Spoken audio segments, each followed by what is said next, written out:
I need more people to interview.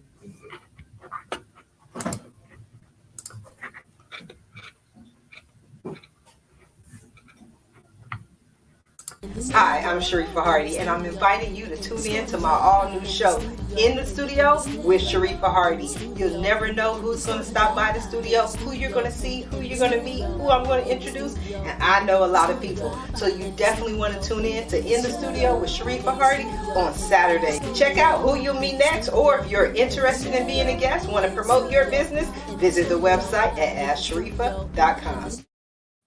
Yes, thank you for tuning in to In the Studio with Sharifah Hardie. And I'm your host, Sharifah Hardie. Before we introduce today's guest and get into today's show, we definitely have to thank our sponsors. This show was brought to you by SupportMyBlackBusiness.org. Support My Black Business is a reliable GoFundMe-type crowdfunding platform specifically created for Black businesses. Our mission is to close the racial wealth gap by supporting Black-owned businesses and helping them grow. Through this powerful platform, Black business owners can create a campaign in just minutes and raise money. It is simple to launch and manage on the go, or participate in our mission to help us to create a better tomorrow by donating to our Black businesses. All donations go directly to making a difference for our cause. Your small support can change a lot of lives. Don't wait. Black business owners need your help. Just go to www.supportmyblackbusiness.org and create your campaign or donate today. Together, we can make a difference.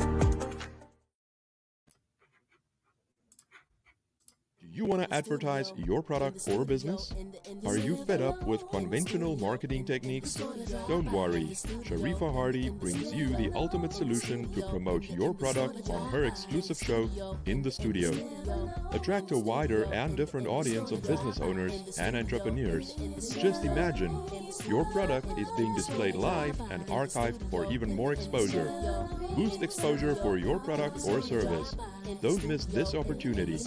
Visit the website today at AskSharifah.com for commercial ads today. Yes, thank you for tuning in. We have an incredible show in the studio, so you definitely want to go ahead and share this show with your friends, because as I always say, friends don't let friends miss out on anything Sharifah Hardie. So today we are speaking with Mr. James Christian. He's going to talk to us about his foundation, Teach One, Reach One Foundation. Good morning, James. How are you? I'm blessed. How are you? I'm excited to have you here. I'm excited to learn more about you, what you have going on. One of the things that I found completely fascinating about you is that you do so much work in the community. Can you tell us a little bit about yourself and your organization? Yeah, well, Teach One, Reach One Foundation, it started in '09. I'm a former pro basketball player, and I work hard. It's was my passion at a young age to impact lives. Growing up in a single parent household, I've seen a lot in life, and I don't want to be a product of my environment. Growing up, my father passed when I was 5 years old, so it was just my mother and my three sisters, and I'm the baby and only boy. Like my youngest sister is 8 years older than me, so I'm the baby. But I had to become the man of the house at 6 years old. So that being said, I had to grow up quick, and I saw a lot, and I didn't want to get caught up in the hype. I didn't want to get caught up in my environment. So I just maximized my blessing, and God blessed me with the ability to play basketball, and I was able to get a full scholarship to play ball at the University of Iowa, and went on to a pro career after that. And now I just dedicate my life to blessing others and giving back. That's wonderful. Now I'm hearing an accent, and something tells me that accent is not a Iowa accent. So I want to go back to where were you born and raised? South Bronx. Okay, yes. South Bronx, my dad's from New York, City. so I'm hearing the New York accent, and somehow you wound up in Iowa. So you said God blessed you to be able to play basketball. Was that a passion of yours? Were you really into sports, or this something where maybe your mom said, look, you got to get out of the streets or these situations and give you something else to focus on? Well, with basketball, I started playing when I was 6 years old. Okay. The reason why I got into basketball was simply just to get the death of my father off my mind. Okay. And I needed something to do. Mm-hmm. And I'll never forget, I shared this with you, how everything elevated. What gave me the spark was that first year I played basketball, I scored 2 points the whole season. I was about to say the whole game. He said the whole season. Right? Okay. And that went to the last game of the year, 2 points. And I never forget, the coach came up to me and he told me, maybe you should think about trying another sport. Maybe this isn't for you. I couldn't believe that a grown man would tell a kid that. Just remember, I was just there to help get the death of my father off my mind. Right. And that was the spark. And I was so upset and mad at the coach that I went back and I just practiced. And I practiced and I practiced. And I would shoot jump shots. I visualized his face was on the basket when I shoot it. So I'm in the ball. I'm in his face with the ball. Right, I'm telling you. And I worked so hard. And that next year, I came back. I became a starter. Okay. We won a championship. Okay. I made the all-star team, and I've been in the public eye ever since. Okay, so was the same coach the next year? Yes. Okay. Was there a moment where the coach said, you know what, attaboy, you got, did you ever have that moment? Because the reason I ask is so often people will say things to us and they don't even think about it. They're not thinking about how much impact it would have on this young child. They're just saying it. So often we go on and we better ourselves and we become successful, but the person who made this statement, they don't even know. So was there a moment where he actually came back and said, okay, well, maybe this is for you? Yeah, actually, because he wasn't happy when I showed back up for tryouts again. Right, and like, basketball, I was signed up like you can try another sport.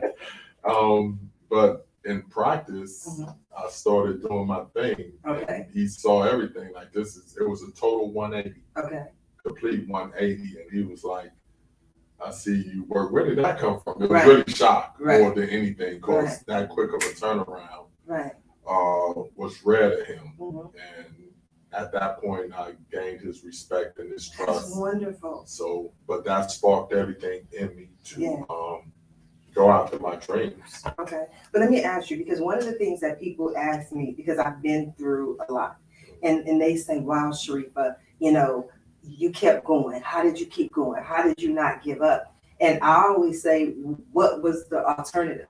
You know what I mean? It wasn't like people were like, okay, you can have this life or this life over here. You know what I mean? I took what I had and I kept going. But then people go, okay, but other people would have done this or done that or wound up on drugs or just, completely went in a different direction. I'm like, for me, those were the options. For me, I had to deal with whatever was in front of me. So it looks like for you, you took whatever he said and you used it as fuel and you used it as energy, where other people would have went home and cried and told their mom, hey mom, the coach said I can't do this. So now they accept that belief that they can't do it. So what was it in you that said, you know what, I'm not going to let this man stop me or kill my dreams? Believe it or not, I knew at a very, very young age that my mother wasn't going to be financially able to send me to college. And she would have got 3 and 4 jobs if she had to make that happen. But I wanted to relieve that stress off of her. Okay. And I knew my academics and my sports, either way, I could get a scholarship. And I was determined to eat. Like I said, I had to grow up quick. I saw a lot. I was determined to maximize my blessing. Everything is already in us. It's up to us to maximize it, right? So when the coach said that, it was like, it pushed me. It was like, I just got mad. And the worst thing you can ever have happen in life is have your parents, your coaches, your friends, or anybody believe in you more than you do. So I believed in myself and my calling, and I kept staying the path and staying focused and getting a lot of recognition. I love the recognition of it as well too. No, another thing that you did that I think should be applauded and acknowledged is you saw early on about getting a scholarship, and the scholarship was your way to get into college. And playing basketball was your way to have a future and not wind up on these streets. But you could have been like other people and said, you know what, I'm gonna play ball for the next 80 years. When realistically, that is not going to happen. Many players don't have a business mind. You just kept going because you knew that you needed something to fall back on. Right. How did you come to that decision? How did you just, because a lot of basketball players don't. I applaud the ones that do. Well, I mean, you can learn from anybody. Okay. Even the people that make the wrong decisions. Okay. Right. Right. That's what we gotta understand. We can learn Yeah. from anybody, even the people that make the wrong choices. Yeah. Right. So, when you're in that industry, you hear stories, you learn different things, and you watch, and it's like, I'm not gonna do that. Right. That's not my I never smoked drugs or did any type of drugs, cigarettes, nothing in my life to this day. Never. I seen what alcohol and drugs did to my family and friends. It was so intense what I seen that it knocked the curiosity out. Because at least you're curious, right? You're like, let me try. Okay, yeah, I don't like that. Right. No, I was like, yo, if doing this is a result of doing that, right, I don't want no parts of it. Right. Like at all. If this is what's going on, I'm good. Right. That's how much ugly stuff I say. Okay. Okay. But that's what I say. But again, and I don't want to keep beating a dead horse, but a lot of people go that route. And it seems like every step of the way, you've made a conscious decision to be better, to choose higher, to choose wiser. And then you not only did that, but you said, okay, well, how can I help other people? How can I reach? Because there's one person out of everybody in the world, there's one person I am dying to interview. And I've been talking about this man for over, I think, a year or two since he just really took off. But that was Kwame Brown.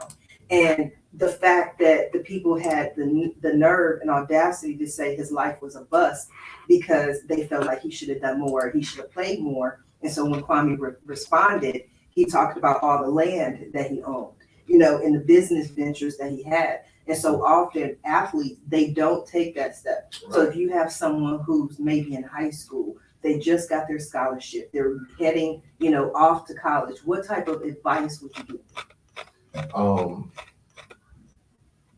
To understand what you're headed into. And I get this question a lot, and believe it or not, this may sound weird, but I have the parents and the kid. I tell them, watch higher learning. I love it. Yeah. I tell them, watch higher learning, because for some reason, we feel like college is a safe haven. There's a lot of them, I can't wait to get him or her about the hood and go off to college. Right. You don't realize where you're sending your child to. Yes. Everything that's going on in the world, let's think about it. You have rape, you have racial discrimination, you have the homosexuality, you have the drugs, you have the alcohol, you have all this stuff that's going on in the world is now on one campus. Right, and that's where you send your baby off to. Right. You're on one campus. Right. Everybody come to, and Higher Learning was a perfect movie that showed all of that. When you think you're sending your kid to a safe haven, it's like, no, you really finna expose them to everything that's going on in the world, but it's all gonna be on one campus in one bubble. Right. So I do share that with them, and to have them to have the understanding, because if you have understanding, that lowers the shock factor. Right. Like, I didn't know this is the no. You knew. Right. Like, we watched, we talked about it. Right. We knew it's a possibility. Not saying you go in there thinking negative, if that makes sense, but you just got to understand the possibility how things can transpire. Yes. So you're not devastated and shocked and caught off guard. Right. Unaware. Yes. Yes. Yeah.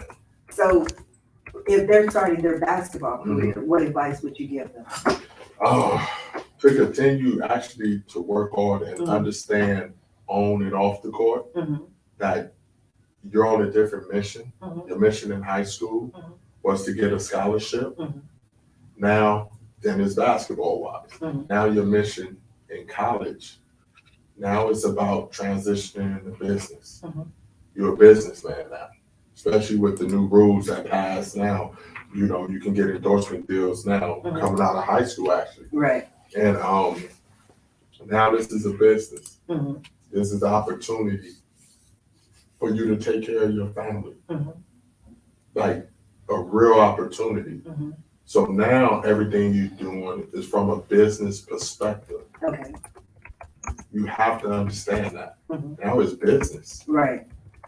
Right, but I think that's in a lot of different industries because my background is entertainment. Mhm. And I have met a lot of different people, a lot of different celebrities, a lot of different famous people, a lot of different influencers. But what I've seen as far as the people who are the most successful are the people who understand that it's a business, that this is the business of Hollywood, this is the business of entertainment, this is the business of being an athlete, that it's a business.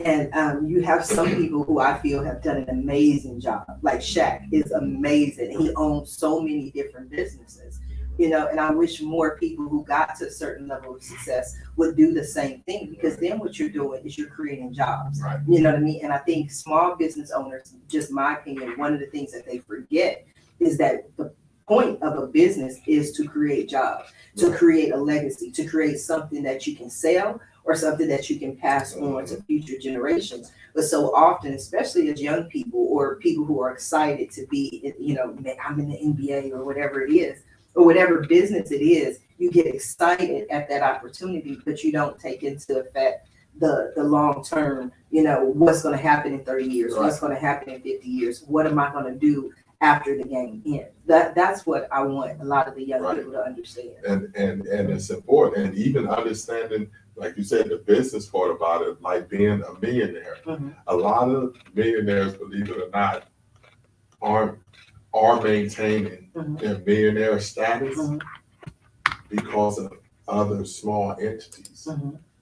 Right? They're getting 100,000 here. Mm-hmm. Then from that business, they're getting 200,000 here. Right. That's what's equaling up to a million, if that makes sense. No, it does. It's not the one thing you get out the park and now you admit that's a it's other different entities that when you're on Forbes, if you look at everybody before, they got money coming in from there, there, which makes them like you gotta have. My mother always said you gotta have a plan A, B, C, and D. Yes. You cannot just be one dimensional because if you're one dimensional, you easy to stop. Yeah, but see, I was when you were speaking. One of the things that I always say is like, who raised you? Who raised you? And just listening to you, you can tell that your mom played a huge role in how you turned out. Have a plan A, plan B, plan C, plan D. And I think it's those lessons that parents instill in their children that makes a difference. You know, my mother always told me that I wanted to be my kids' friends. You know, my kids now are 25 and 28. And I always say, yeah, I'm their best friend. You know, because I'm the one who gives them a lot of information and that they can take out into their life. You know, one of the main things I always taught my children was life is about choices and consequences. And I let them make their decisions because I'm like, okay, this is your choice. This is the consequence. Right. So it feels to me like your mother instilled a lot in you as well. A lot. And one of the things that I share with the parents, I share this quick story with you.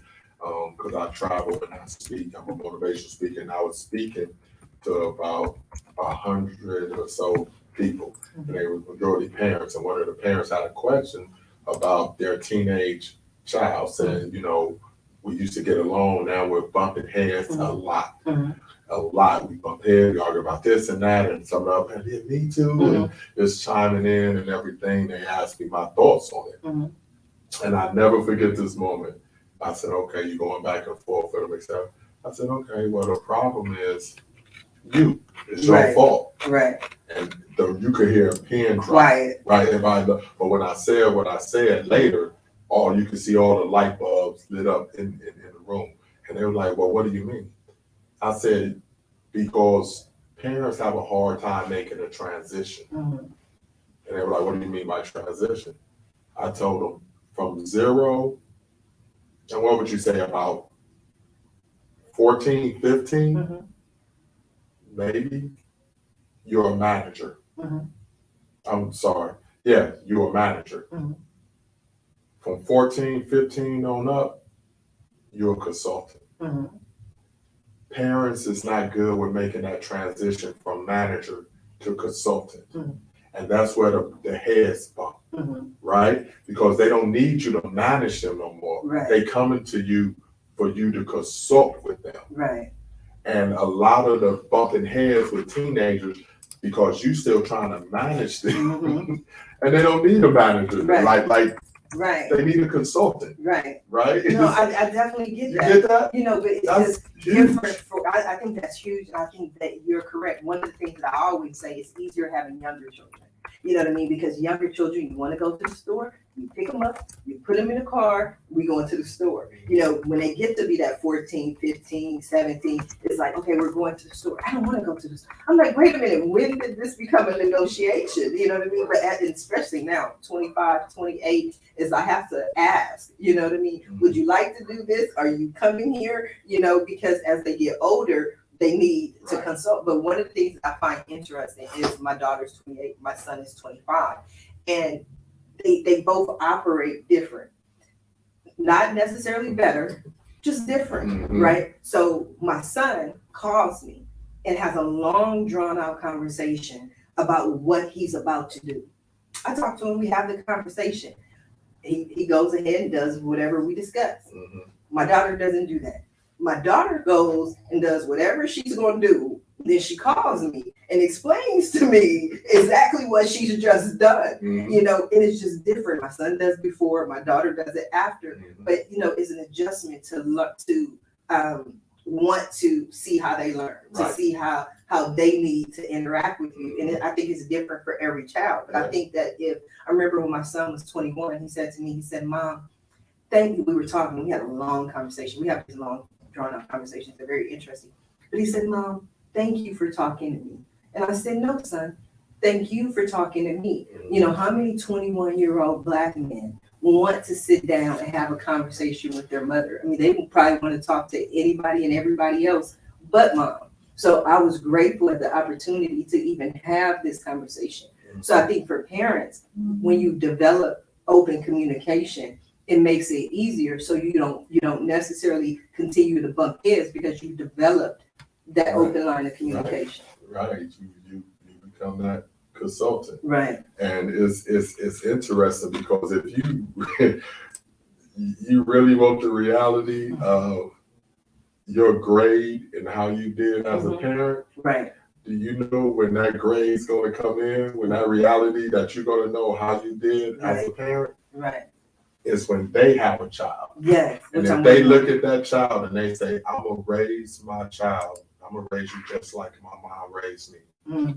Or they're going to look at that child and going to be like, "I'm never going to raise you the way my mom raised me." Yes. That's when you're going to know the reality on how you did as a parent today. Yes, but I when get you that think about it, right? It's like, I get it because the way I was raised, I made a conscious decision not to raise my kids that way. Now, that's not to say I was raised bad or I was raised wrong, but you have to look at generations. My generation was raised, I was raised with the children are to be seen and not heard. And I believe that was one of the worst things we could have ever done as a society, especially when you're talking about a female child. When you take away a female child's voice, now she doesn't have the right to say no. She doesn't have the right to speak up for herself because that's not what she's used to. You know, so I made the conscious decision, and I always told my kids, you can say whatever you want to me. You cannot say it however you want to say it. You still must be respectful. But I want to know what you're thinking. I want to know what's going on in your head, because one thing that I know from raising my kids and having a lot of friends with kids is that if a child is unhappy in any way, it's going to come out in some way. You know what I mean? Right. You just have to watch for it. Yeah, it's like that generation before. It's a lot of things that transpired that we picked up on, and I remember we was having a conversation about domestic violence and why women stay. Yes. Right. And I made the statement that a lot of times the women stay because it's all fault. They was brainwashed at an early age. Mm-hmm. Because when you think about this, Mm-hmm. and this goes back to the parents, Mm-hmm. other adults, Mm-hmm. at school, principals, everything, right? Mm-hmm. What was you told? And I'm gonna ask you this question. What was you told if you went to a teacher or a principal or someone and said, hey, he pushed me or he hit me or he pulled my hair? That's just boys being boys. He must like you. Yes. Right? Yes. Right? Yes. He likes you. Yes. Oh no, that's their way of showing that Right. they like you. Right. But it's still abuse. Oh, Yes. okay. Because I had to tell my daughter, you don't ever let nobody put it's not, that's not like you. If they push you, Mm-hmm. they hit you, they pull your hair, that's not liking you. Don't brainwash my child. Mm-hmm. Don't tell her that. Right. Like, but listen, not only the principal say that, when you went to your auntie, you went to your They said the same thing. Just same thing. that's Yes. like they just like you. That's just their way Yes. of liking you. So it's instilled in women at a young age. Oh, this man is hitting on me. Right. He must love me or like me. Right. Or he this and that. That's why they stay. He just Right. got mad, but he loved me and that's what I'm saying. It was brainwashed at an early age. Right. And when I said that, people flashback was like, oh my God, Right. it's true. Right. Right? When you think about it, right? Have you ever turned like Yes. Yes. crazy, right? Yes. And it was embedded. Yes. But those are the things that we have to. I like the fact that you, as my grandmother would say, call an ace and a spade a spade. And one of my favorite expressions is actually Edmund Burke, all that is necessary for evil to triumph is for good men to do nothing. And that comes from, in our society, there are way more good people than bad people. Right. But a lot of times those good people, you know, my favorite story is The Emperor's New Clothes. I'm not sure if you're familiar with that story or not, but long story short, is about this emperor who some seamstress or people conned him into believing that they were sewing these clothes, and the emperor's really naked. And they're saying if you can't see the yarn and you can't see the string, if you can't see the clothes, that means you're dumb, that you're stupid. And so people didn't want to admit that they were stupid. So they was like, oh my God, look at the emperor's new clothes. They're just wonderful. And then this little boy comes in, he's like, the emperor's naked. And then all of a sudden people are like, oh my God, the emperor's naked. And the innocence of the youth opened up everybody's eyes. But it wasn't that they didn't, you know, that they actually saw the clothes. It was that they didn't want to appear stupid. And so they didn't have the courage to speak up. So I say all of that along with this way of, I love the way that you're calling people on their truth and calling people on their bullshit, for lack of a better term, because people, you know, say that about me. I will always tell people my truth. And sometimes when I do that, it annoys certain people. Right. But I always feel like with those people, I always ask the question, what do you feel about society as a whole?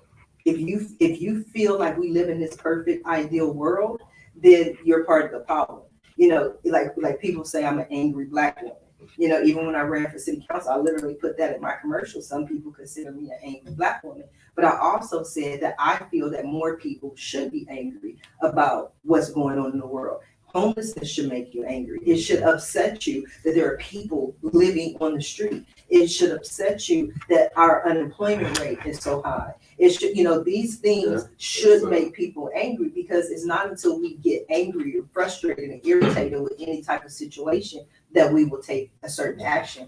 But when we sit down and like, oh, life is good and it's so wonderful, let me just go to the beach and let me just smoke my hookah and all is well. And you're ignoring certain energies out there. Yeah, that's still, like, I feel like society is quicker to look out a window than at a mirror. Mm-hmm. I like that. That is deep. I gotta write that down. Put that I in the definitely notes. feel like society is way more quicker to look out a window than at a mirror. They want to look and see what everybody else doing. They look at themselves and see what they're doing. And I feel like certain stuff get away with that they're not demanding answers or questions to.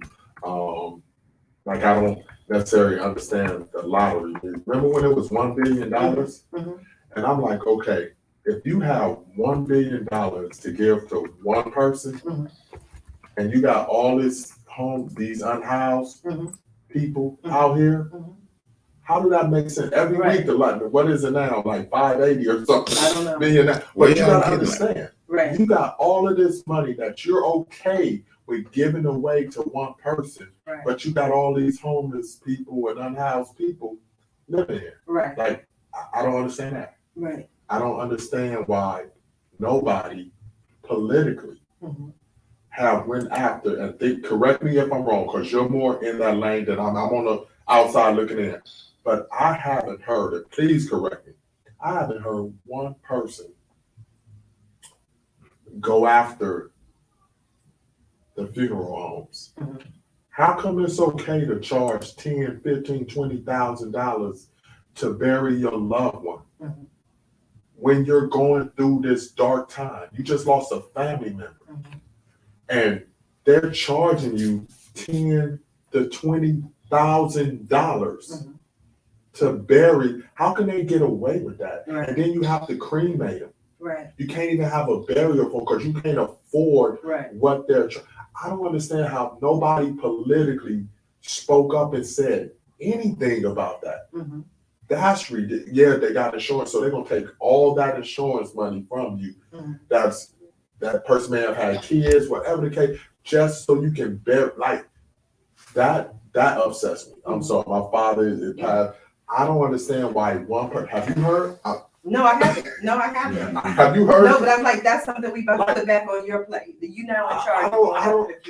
I don't understand, but I just would like to know what, like, nobody. I haven't heard nobody like this. But you hear all the time, we need a GoFundMe. Right. We need money to help bury this and that. We need to, like, nobody said, wait a minute, why is it so high to bury a loved one? Like, you're grieving right now. It's the worst pain in your life. Right. And you gotta also stress and figure out how to come up with money to give your family a proper burial, whether it's a kid or an adult. It don't matter. 10,000, 20,000. Right. Nobody said that's not, like, nobody's trying to regulate. Like, y'all can't do that. And I just don't understand. Maybe I don't know the industry. Like I said, I'm just speaking from my heart. They kind of prey on you in that time too. Like, but nobody's going. Nobody. Like, I think, when you're running for something, you have to be able to touch people's soul and spirit. Am I right or am I wrong? You're right. You think everybody is not going to be able to relate to that? If you stood up there and said that and went against them, how many of us had to bury all the, oh man, we need extra money, we need you to chip in for a cast. Right. Everybody, no matter what color you are, had to endure that. But nobody's speaking up saying, that's not right. Right. Right. I feel like you get all kind of votes. If you're gonna stop that, because people's dying every day. Right. Like, let's keep it real. It's a business. Right. People's dying every day. Right. And people gotta face that. People like, okay, I like what she's talking about. Like, that's true. Like, yes. Right. Right. We have done it. This is I'm so sorry. No, about it. I love passion. I love passion. Facts is passion. facts. Man. No, I love the passion. You know, but the thing about it that's interesting is I see it as passion, but you must intimidate some people. They must see it as anger. Like, they don't want you to get riled up about a situation because it's like a James is coming. You know, you don't want to have to deal with this because now we have to fix whatever this situation is. You know, that's what I think is the blessing, because I am so passionate about healing our Black families. You know, and I talk about this all the time. The last probably 10 funerals that I've either known about or attended have all been Black men across the board. And this wasn't, not to say that it doesn't exist, but this wasn't police brutality. This wasn't them, you know, all of these for the most part were health issues. One of my friends fell asleep behind the wheel and died in a car accident. But again, that's his health, because he's not getting plenty of rest, not getting plenty of sleep. But we're losing our Black men in our society. And then what happens is the Black men who are left don't necessarily even want to stand up and be that voice that says, hey, you know what I mean? We have to do better as a people. So I love the fact that you are handling so many diverse areas. Yeah, it's real. It's real, but we go through so much as Black men, as Black people. Like I share this brief story, high school prom. Craziest feeling ever, right? The prom. I get my date, we in the limousine, right? Had a couple friends, and everybody talking, having a good time. And I'm feeling weird. It was a weird feeling that came over my body. They're like, Jay, what's wrong? I'm like, what is that? I mean, I'm cool, but it's kind of like a weird feeling. Like, what's that? We can have a good time. We on our way to the prom. What's up, man? This is like the friends, the early call. I'm like, okay, yeah, I get it. It's a weird feeling. And then I realized what that feeling was. What? That was the first time ever I was in a limousine and out on my way to a funeral. Oh, wow. Wow. So it was weird for me. Right. Like, you know what I'm saying? Like I'm used to being, and we going to a funeral, right? It's like I was off. Right. I was off. Right. I was like, but that's what it was. It was my first time ever in a limousine and not on my way to a funeral. Were you able to shake it off? Yeah. Once you make the realization. Yeah, come You're from the very conscious. self-aware. It was just like certain things that you like, you know. So us as Black men, like that movie that came out. I don't know if you saw The Woman is King. Woman King. Woman King. I couldn't watch that movie at all. It was written by two white women. That's number one. But number two, I couldn't even watch it just for whatever reason. And I think a lot of people watched it because it was Viola Davis. But aside from that, I was like, I can't watch it. Yeah, I did watch it. I did watch it, and it was showed us well, showed strong Black women well as well. I get that, but the only thing that affected me in the movie, I feel like it was that way. It was fine. But the only thing that affected me was the fighting scenes when they're fighting and the women fighting and doing this and that and the battles. All I thought about, believe it or not, as weird as this may sound, I'm like, Black on Black crime. That's all. I swear to God, that's all I thought, because I'm like, there we go, killing each other. It was weird, but I was just like, there we go, killing each other. Like, no, I haven't seen the movie. I started the movie, didn't watch it, but I started seeing the posters along the 405 freeway. And you ever see something that has absolutely nothing to do with you, but because of what you're going through in your life, you can like relate to it just on a billboard. Like you don't even know what this movie's about. But I was going through this, I'm the president of the Black Chamber of Commerce, Southern California Black Chamber of Commerce for the Long Beach chapter. And so often, especially when I'm going into these meetings, it's like a meeting with like all these men and me, so when I'm watching The Woman King, I'm like, I don't want to be king. Like, I don't want to be the woman who has to rule.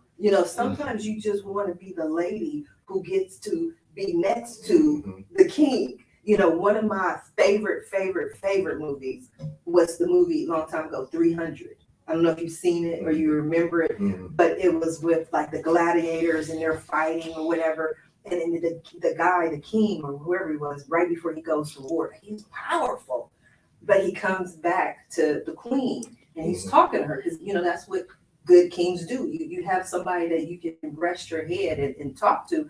And she literally told him, look, either you go off to war, but come back either on your sword or basically victory.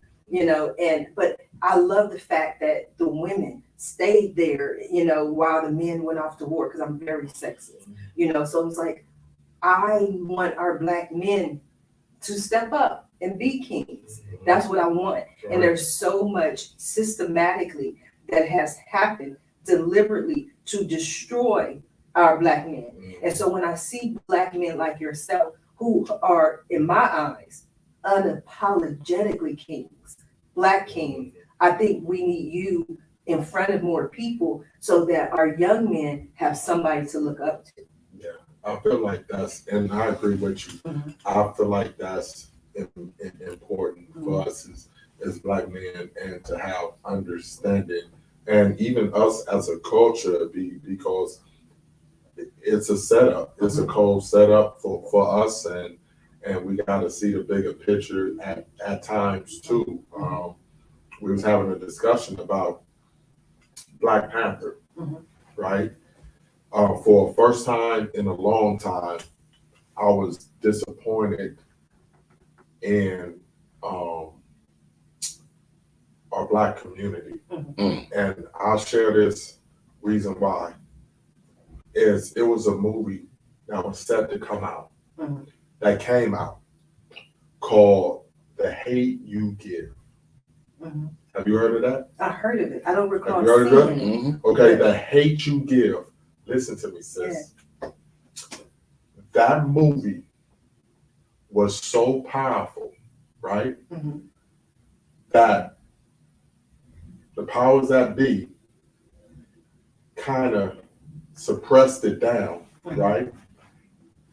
That movie was so powerful. If the Oscars would have got a hold of it, because when anything Oscar even nominated, that means the whole world would be like, what's this movie about? Let me go see. It intentionally suppressed it down. What I was disappointed at is that Black people showed up amazingly to see a fictional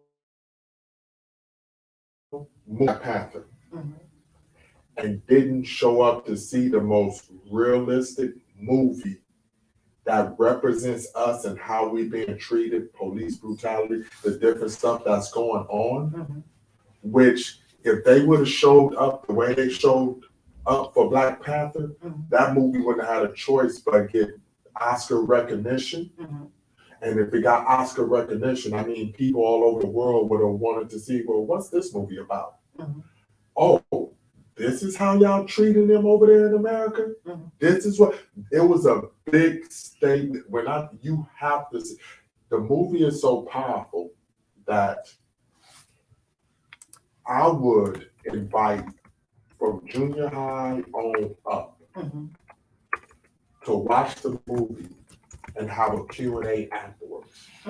Because it's the type of movie, and I think Dre said it, he said, it's the type of movie that how parents can't talk to their kids about police and what's going on and how to be safe and how to act with a police officer. Like sometimes they don't know how to kick off that conversation. That movie pretty much does it for you. So to follow up with a Q&A with them middle school and high school kids answering questions and this and that, that starts the conversation, right? It's that powerful. It's that good. And I was just so disappointed in the Black community that they showed up amazingly for a fictional character, but didn't show up for, because you saw how they heard about George Floyd. They would have saw that movie and realized it's based on how we're being treated over here in America. Oh, they 100%. The world would have been like, oh, that's like how they was with George Floyd. I'm like, that's not right. It was that powerful. So we have opportunity. I feel like we dropped the ball on that one. We really had an opportunity to put something out there for the world to know and change to really, really happen. Like people mad at Trump.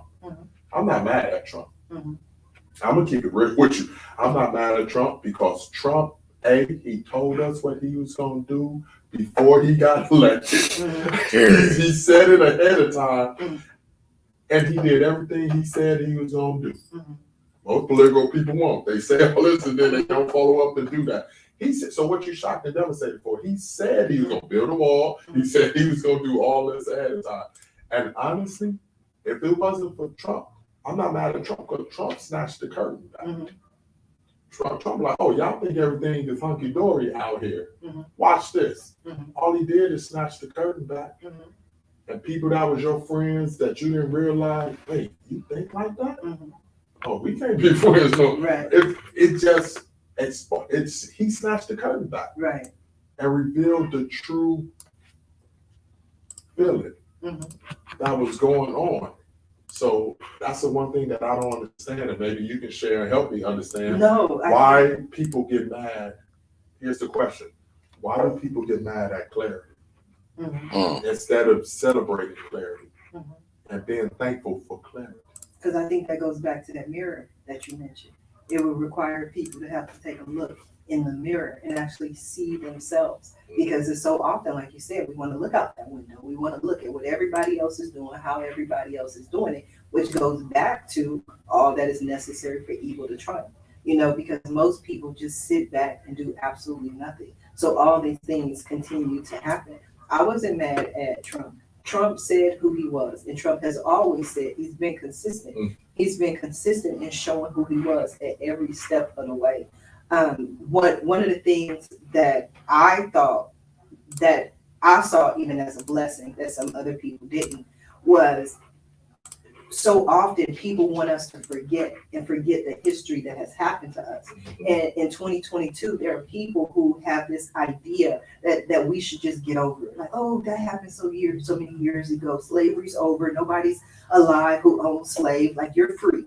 You know what I mean? So just be happy you're free. And so when you have these situations, when other people realize that, oh my God, there is racism still in America, and we try to have this idea that we're so much better than that. We're so much past that. And then you see all these racial injustices and, but race, you talk about movies.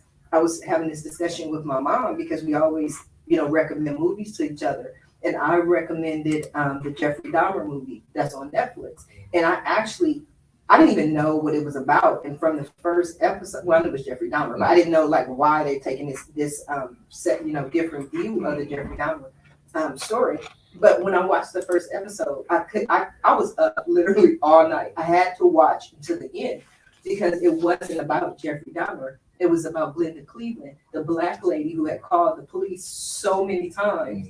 But because she's a black lady, Jeffrey's a white man, who they're going to listen to. And how many men would still be alive had the police listened to this black woman? That same weekend, Tyler Perry's movie came out, Jasmine's Blues, right? But and Tyler Perry said he held on to this movie, I believe, like 27 years. But now he said for whatever reason, it's time. It was, I watched both these movies that, showing, and that's why I love the fact that we're now telling our stories. There's an African proverb that says, until the lion can tell the story, the hunter will always be the victor. You know what I mean? The hunter is the one killing the lion, right. But it's all in how you tell the story, right. And it's all in who's telling the story. So for years, like you talk about the Oscars and holding down movies, we have never been able to tell our stories. The movie 13 was one of my all-time favorite movies. I'm like, if you're black and you haven't watched this movie, this is your homework assignment to go watch it, because people think that all this systematic racism is over and is done. But it is built into the society of America. Everything we do, every law, the people right now who enforce the laws may not be racist individually, but the laws themselves are racist. Right. So based off of the time back right. then. Back then. So we have it's the power of choice, right? You gotta understand, for me, I understand the power of choice. Like, I have a choice, right? Like, people really have to grasp that and master that understanding of choice. That's why there's so many people in jail, because they let a temporary emotion put them in a permanent situation. Right. Yeah. That's why they let a temporary emotion put them in a permanent situation. That emotion was going to eventually subside. Yeah. Right. And now you put you in a permanent situation. So it's understanding the power of choice. I have a choice whether I want to choose to act the fool with you. You can't make me jump on stage and act a fool with you. I have a choice, right? And people ask me all the time, Jay, why when adversity hit, trials and tribulations hit, why are you so calm and cool and collective? And it was based off of one choice I made and one decision I made in my life. Ever since I made that choice and that decision in my life, I promise you, Queen, everything fell into place in my life. And that choice and that decision for me was this. I chose and made the decision that I'd rather be in peace instead of pieces. I love that. You got that Malcolm X flavor going on, like, you know what I mean? These little quotes. It's just facts. I'd rather be in peace than pieces. And I've said, Dre, everything, man. Ever since I made that decision, everything fell into place. Because that's having and understanding the power of choice. And we have to do that. A movie that you probably haven't watched, and Dre, you should check this out too. It's called Aftershock. Have you heard of it? I have not. It's called Aftershock. I do believe it's on Hulu. I'm telling you, you women are amazing, and us men do not understand what you guys go through and how real it is for women and Black women. It's based on women giving birth and not getting the proper medical care and dying. So us men, we just thinking, all right, babe, you're gonna go have a baby, come home, we're gonna raise this child. The mama never come home. But she was telling the doctors what was wrong, but for some reason, Black and brown women, the doctors tend not to listen to them.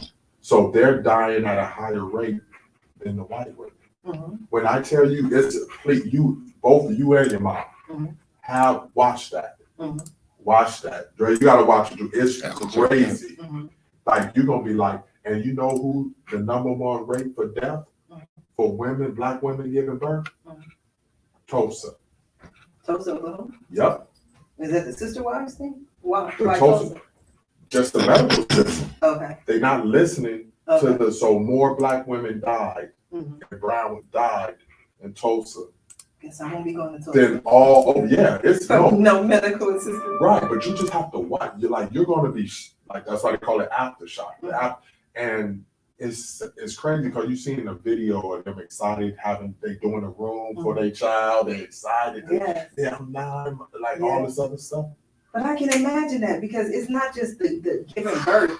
I've seen in my experience, like in working, white lady, she get a paper cut. You know, oh my God, I got a paper cut. I gotta go home. You know what I mean? But the Black woman, she could almost have her leg cut off, and it's like, no, you'll be okay. Just, you know what I mean? Because we are so dependable. We'll be there. We'll go through our pain, and whatever pain we have, it's just like, oh, you're strong. You'll be all right. You know what I mean? But anybody else, they can have whatever emotions, and people take that into account. But Black women, we let people know, we voice our and nobody cares.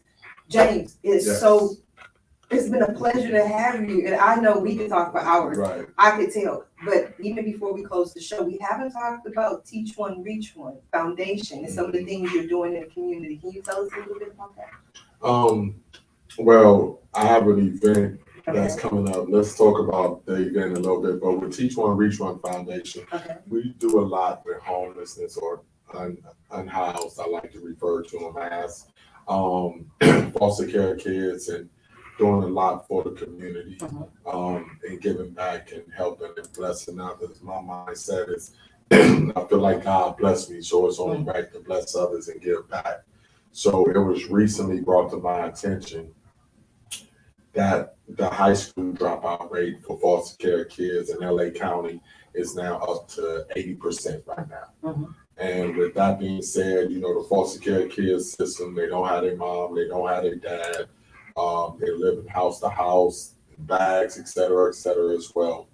I wanted to do something for them, so I'm doing an event called Jingle Jokes and Jams. It's a toy drive, and we're super excited about it. I'm gonna throw a whole weekend of events, and we're gonna start off on December 17th.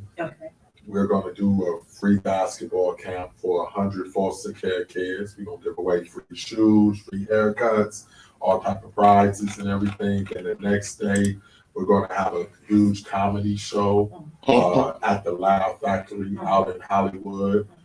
Tiffany Haddish, Tommy Davis, and all of them was foster care kids. Comedians going to come and perform for me, and everybody's going to come out and bring toys, and we're going to have a great, amazing time. Then we're going to have an after party after that, and we're basically just going to celebrate these kids this weekend and collect toys and let these foster kids know that they're not invisible to us, that we see them. Okay. Right, so we're looking for people to donate money for us to purchase toys for the foster care kids. It's a tax write-off for people that donate as well. Where can they donate? They can donate at www.t1fd.org. We have the GoFundMe set up. They can go through that link as well. So we're trying to reach out to sponsors, for people. Let's support these foster care kids. We're going to have a great weekend, and we're looking for people to donate toys or money for us to purchase toys for these foster care kids. Okay, that is wonderful. Now we are coming down to the last few minutes of the show.